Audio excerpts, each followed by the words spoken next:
La disposition de 2026 vise à fiscaliser les non-résidents qui en fait créent de la valeur au Cameroun à travers les plateformes. Donc le principe par le passé était assis sur l'implantation physique. Aujourd'hui ce principe est dépassé. Donc deux choses.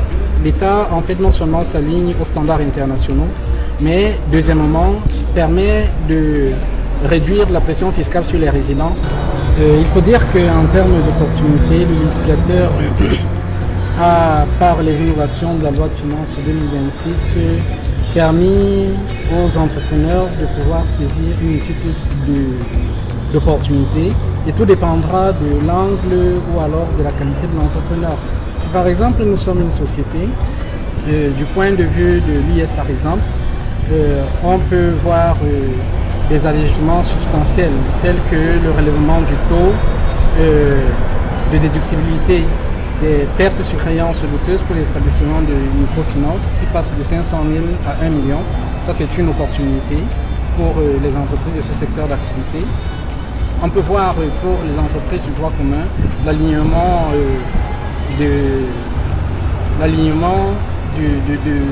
du temps ou alors du temps d'amortissement avec des équipements pris en crédit bail avec la durée des contrats de crédit bail. Ce qui permet naturellement à l'entreprise de payer moins d'impôts parce que effectivement le temps du contrat de crédit est généralement plus court que celui de l'utilisation du bien. Donc en faisant cet alignement, effectivement, c'est un profit pour l'entreprise. Nous sommes rendus au début de l'exercice 2026 et dans l'environnement des affaires, dans le monde de l'éducation, l'actualité est à la loi de finances. Et à l'occasion d'une nouvelle loi de finances, il est opportun d'en obtenir un décryptage parce que ce sont des innovations. C'est rendu, nul n'est censé ignorer la loi et forcément le rôle donc des animateurs ou alors des promoteurs de telles initiatives, c'est l'information, la sensibilisation, afin qu'après on ne s'en plaigne pas d'avoir rien connu. Donc la sensibilisation, l'information, le décryptage des innovations afin que les participants soient plus aguerris pour affronter donc tout ce qu'il y a comme imposition tout au long de l'exercice. Étant déjà là en qualité de représentante de la SAAC, c'est une agence pour la supervision de la sécurité aérienne en Afrique centrale. Alors, il était question pour nous de voir, en tant qu'organisme ou organisation de la CEMAC, en quoi est-ce que la loi de finances, je vais dire du moins les innovations de la loi de finances aura un impact sur notre organisation.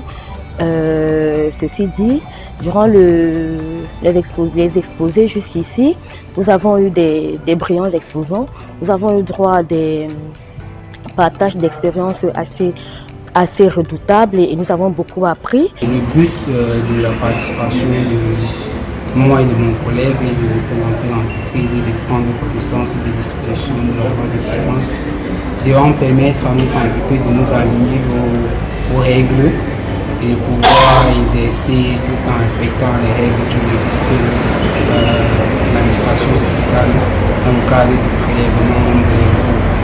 Donc, elle est doublement bénéfique pour nous en tant que participants sur le plan personnel et d'élévation professionnelle, dans ce sens où elle permet déjà d'apprendre et de pouvoir mettre en pratique les connaissances déjà au sein de l'entreprise dans lequel